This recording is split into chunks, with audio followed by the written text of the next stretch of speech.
that he would not use it on a quarterback. Well, Jerry, I mean, you say it would be crazy. We think it's crazy that you haven't already signed Dak, and so you probably wouldn't be in this position, and people wouldn't be constantly asking you, Jerry, if you got the number one pick or you got a top two pick, because everybody believes, Skip, is going to be those two quarterbacks, Lawrence and Justin Fields out of Ohio State, going 1-2 in the draft. We wouldn't have to ask these questions, but because you don't have Dak signed, because Dak is coming off a broken ankle, people are going to continue to ask these questions until Dak is under contract for an extended period of time. Yep. Now, Skip, for me, the way I look at it, the only way Jerry would not take, if he had, let's just say for the sake of argument, he had Patrick Mahomes, he had a Deshaun Watson, he had an Aaron Rodgers. He doesn't have one of those guys. But would anybody even ask this question? Right, exactly. It would be absurd to ask Exactly. Yes. And because basically since his freshman year, Trevor Lawrence has been universally regarded. When he comes out, he's going to be the number one pick. Skip, they said that. Maybe since his junior year in high school. Right. Didn't he win back-to-back Georgia State championships? He did. He was the National High School Player of the Year. Right, and they have the same. Georgia is also where Justin Fields went to high school last, Skip, so he beat him in that situation. And by the way, Trevor Lawrence is 6 feet 6 inches tall, and he can run. I think he'd probably time like 4.6 maybe. Ask Ohio State, can he run on that long touchdown run that he got? So, Skip, for me, I believe they have greater needs. I believe Dak, because you're asking a guy, so because Jerry Jones believes that he's assimilated enough talent to go get to and contend for a Super Bowl. So you're going to ask a rookie to come in and says, okay, now lead us to the promised land, do something that Dak could not do. If it was me and I had a top one, top two pick, I'm not so sure, Skip, I wouldn't take the big tackle out of Oregon, Sword. Now, a lot of people are saying he might be the best prospect since Orlando Pace. Would you take him number one overall with those? There are actually 4 quarterbacks sitting there that could go boom, boom, boom, boom, boom right behind you. But you know what I might be willing to do? I might be willing to trade. I got it. I can give me 3 number ones for this one. So if I get the number one pick, Skip, I'm going to trade because the offensive line is starting to get old, Skip. Yep. They're not the same. You see the injuries are starting to come with greater regularity to Tyron Smith. Zach Martin is getting on up there in age, although he's still playing at an elite level. Lyle Collins had hip surgery. But, Skip, I would trade. For me personally, I would trade the pick and accumulate more picks because I believe that's where they need to go, especially on the defensive side of the football. You look like you're set at wide receiver, Skip. Would you trade those picks and maybe take a running back? Is there any running back rated that high that you would take a running back? I don't think so, Skip, but I would load up on the defensive side of the football because that seems to be where I'm lacking. So I'm going to take Jerry at his word and says, no, he wouldn't take a quarterback. But until Dak gets under contract, Skip, for an extended period of time, I don't really trust Jerry. Okay. Let's first take a hard look at what Jerry said. He's on his own radio gig that he does every week. And the interviewer basically softballs him because he says, wouldn't it be crazy if, so it's a leading question. Right. Well, yes, it would be crazy for me to even think about this. Dak is our quarterback. Right.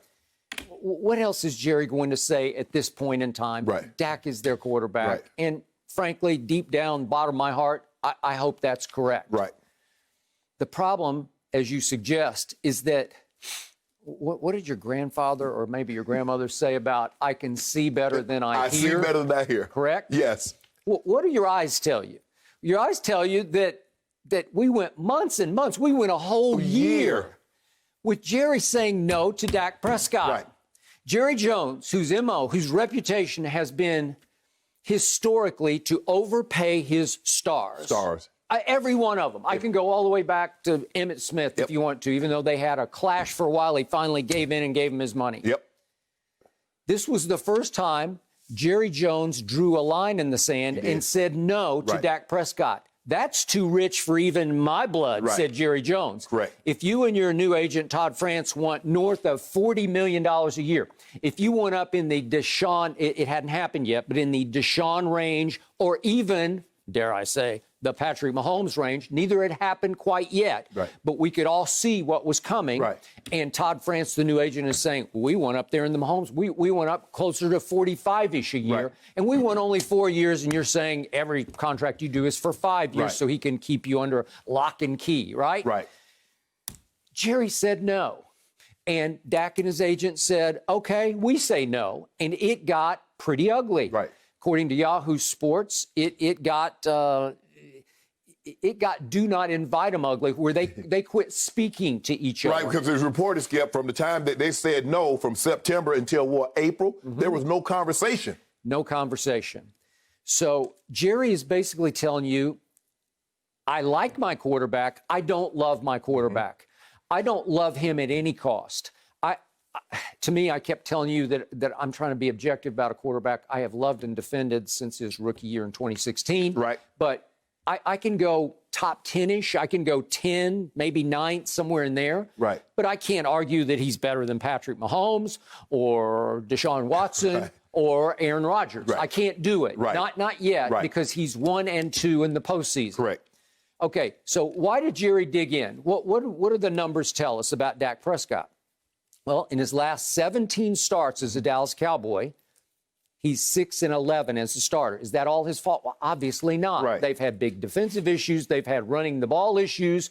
But in the end, if you're the quarterback of that team, that record is going to stick right on your forehead like an L, because it says 6-11. Correct. And after he got off to that rip-roaring hot start last year, not this year, but last year, against what Shannon Sharpe called garbage teams, right? New York Giants, Washington, Miami.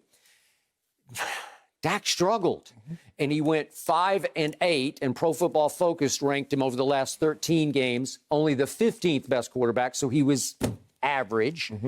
And Shannon Sharpe, the Hall of Famer sitting across from me in those games, 7 times gave Dak Prescott an F for his performance. And I will remind the Cowboy faithful of what they were at New Orleans, Green Bay at home when they fell behind 31-3. Yep. At Jets, a woeful loss, 24-22. At New England, 13-9, only 9. Buffalo at home on Thanksgiving, a complete annihilation and humiliation. At Chicago, I don't even want to think about how bad it was on that Thursday night. And then all the marbles on the line at Philadelphia, it was 17 to only 9 points. That was Dak's year last year. And that's why Jerry, to me, just said, I'm sorry, I can't do that. Right. I don't trust it going forward. Then what do we see early this year? Just to make sure everybody's on board with what happened. Well, I thought Dak played very well in the opener. I thought they got a horrendous bad call on the push-off from Michael Gallup on Jalen Ramsey late, but he played well enough, I thought, to win that game. And then here we went. They came home. They're behind 29-10 to the Atlanta Falcons at halftime. 39-20. Okay. At one point. 39-20. Okay. It was a miraculous comeback. They stole the game from the Falcons, but still, that's not a pretty sight. Right. At Seattle, it was 30-15 in the third quarter. Home against the Cleveland Browns, it was 41-14 early in the fourth quarter. Dak threw a bunch of empty calorie kind of yards. Right. He piled up historically great comeback yards, but they were comebacks without too many conclusions because he didn't put the exclamation point on that one. Right. And then in the game that he got hurt, the Giants, they trailed the New York Giants 17-3 at home in the second quarter. Okay, so that was all with Dak at the helm. Right. And Jerry's just saying, I'm sorry, no. So now let's do the reality of this. You realize right here, right now, my Cowboys are sitting with the 3rd overall pick. If the season ended today, they got number 3. Well, that's already getting a little dicey on the quarterback because, as you pointed out, Trevor Lawrence, Justin Fields, but then Trey Lance is gaining momentum, and as is Zach Wilson at BYU, 21 touchdowns, only 2 interceptions. Right. He can run, so can Trey Lance, and they're rising up the board. Right. And I'm not saying that would even come into thinking, but you're going to have people just saying, oh, my God, look at this and look at this. Because normally, Skip, if you want to get one of those guys, you would have to move heaven and earth to move up to get one. Okay. But they're going to drop, possibly one of those 3-4 guys is going to drop right in your lap. Yep. Okay. So this pains me to talk about, but as much as I still believe my team has some far-fetched possible, that they could maybe steal this division somehow with like 5 wins, there's also a really good chance my team's not going to win another game. Trevon Diggs has now gone 4 to 6 weeks with a broken foot. Right. And just as he was emerging as a maybe future Pro Bowl player, out. And you brought up yesterday, now what are you going to do at cornerback? I don't know. Where's Awuzie? I don't know what happened. He tore his hamstring and he's still not back. Well, I think he's back now. Okay, but I'm saying they've had enough trouble if you lose Trevon Diggs from the back four, from the secondary, I don't know. It could get ugly again. Yes. Okay, so the only game that I see that I circle and say, surely we can win that game, is against the Washington football team at home on Thanksgiving. What happened at Washington football team? It got ugly fast. Right. And that was with Andy Dalton starting at quarterback. Right. Obviously, he got hurt in the third quarter, got concussed and knocked out of that game. What if we lose every game? Is it possible that the Jets, with Joe Flacco at quarterback, manage to stumble home and win a couple of games? It's possible. So now we're back to Trevor Lawrence. Okay? So Jerry, as we know, sometimes he leans more to marketing than to winning. Right. Would he be intrigued by the 6'6" quarterback with the long, sort of blondish brown hair? Would he be intrigued by that as America's team's quarterback?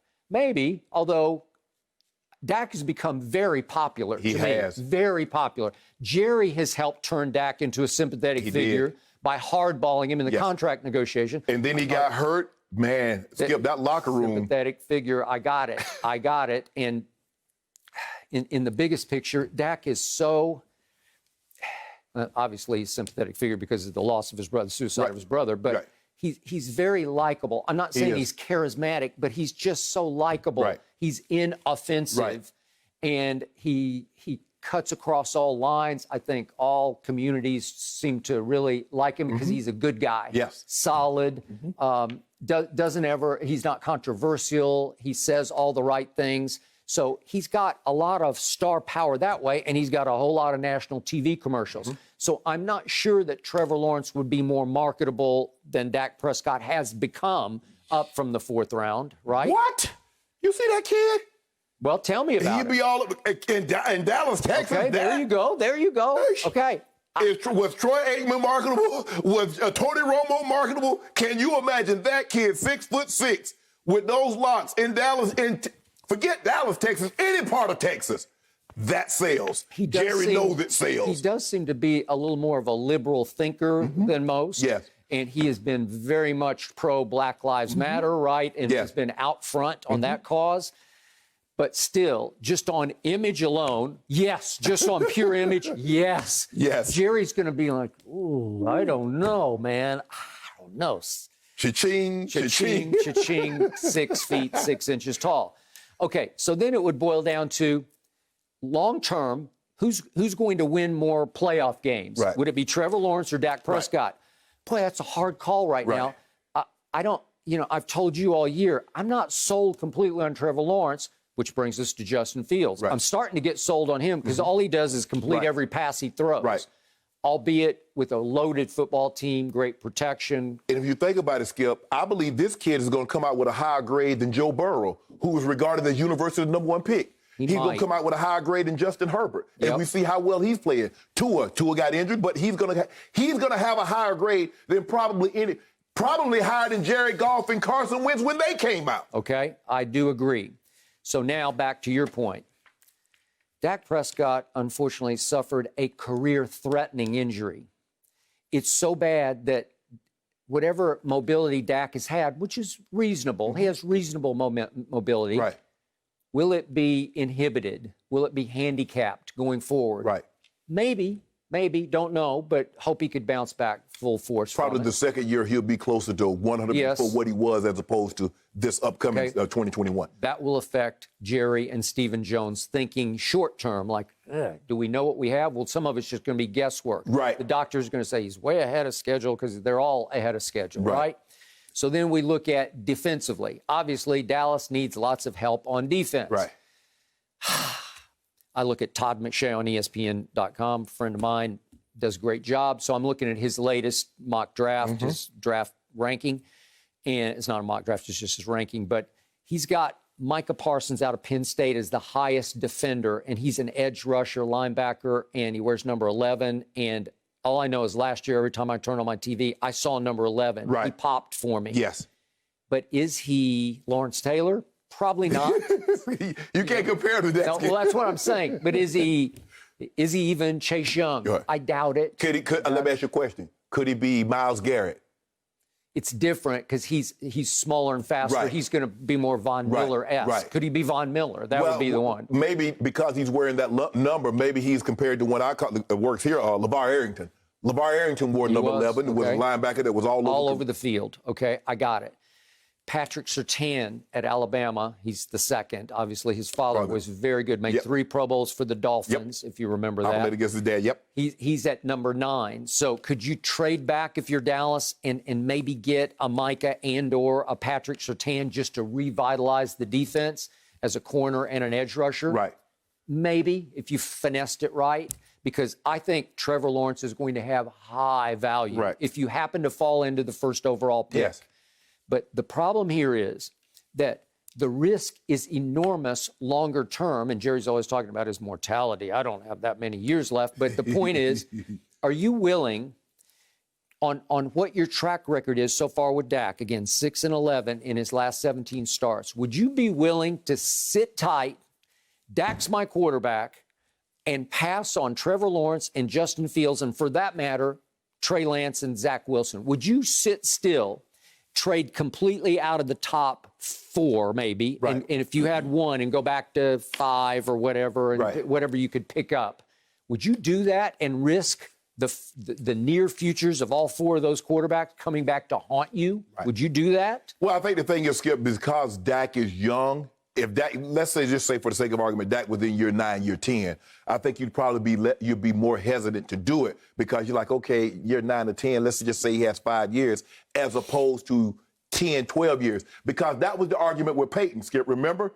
Okay, I could have Peyton for 3, 4, 5 more years, or I could have Andrew Luck for 15 years. Well, and plus Peyton was coming off that injury, and the Colts doctor says, nah, let's not do this. Some of the other doctors says, okay, there's a chance, 10, although small, that he can come back and play well. But when they looked at it, Jim Irsay says, hold on, maybe 5 years tops, maybe, or 15 years. Well, Skip, it was a no-brainer. But when you look at this, Skip, over the last 22 games, the Jets and the Cowboys have the exact same record. Mm-hmm. Now, who has more talent? The Cowboys. No, that's a very good point. That's touche. You got me. I mean, Skip, I get it. Quarterback makes a big difference. But from the way this team, as Jerry Jones and everybody keeps telling us this is the most talented football team, there's no way over the last 22 games they should have the exact same record as the Jets. Something is not computing, Skip. Something's not adding up. Mm-hmm. Which is why he did not give Dak his money.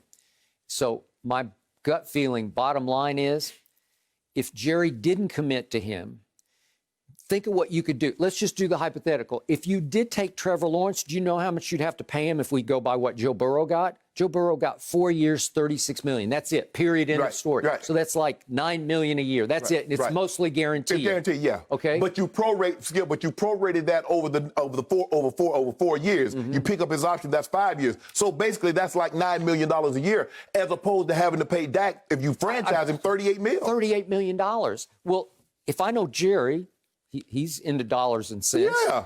He would say, wait, I can have long blondish hair and I can have, I don't think, because the cap's going to plummet, I don't think that he'll get much more than Joe Burrow got to sign. No. Okay, so I could have Trevor Lawrence for 4 years for what it's going to cost me to have Dak Prescott for 1 year. Right. I believe he would jump at Trevor Lawrence. That's what I believe. Yeah, it's hard to turn that down, Skip, because they say this guy is a generational quarterback. Yep. And when those guys, I mean, you're not trading up to get Andrew Luck. Nobody was trading up to get John Elway. You weren't trading up to get Peyton Manning or Troy Aikman. That wasn't going to happen. Mm-hmm. So if this guy is what everybody believes in, for most indication, he's real deal. Nobody is going to. If you get an opportunity to get him, Skip, nobody's going to trade you for it. Nobody is going to be in that spot. Right. Is going to trade back and says, okay, give me 3 first-rounders and I'll think about it. Nobody's doing that, Skip. So if you land on that number 1 spot, you're probably going to take that kid. I would, unfortunately, agree. Now, if you get an opportunity to get that Sewell kid, Maybe you do it like the Ravens did Jonathan Ogden. They put him at left guard for a year and then bumped him out to tackle. So you're going to have to see, because, Skip, Tyron Smith, year after year, these injuries are starting to come with greater regularity, and they're starting to keep him out for longer and longer periods of time. I got it. And the last quick point is that Parsons kid, number 11 at Penn State, and the Sewell kid at Oregon, they both just opted out this year. So it's hard to even draw a bead on them because you don't even know how they played this year. Right. So you're betting on what they did. Right. Yeah. It's a lot of The time last off. thing We'll we see saw, how it pays Skip, off. they look good. Okay, that's good enough for me. You can't miss out on the possibility of what Trevor Lawrence may become. Right. Because there's a lot of potential there. Thank you for watching. You can subscribe here to get the latest from the show, and be sure to check out more of the best clips from Undisputed, or go watch a few other segments from our other shows on FS1.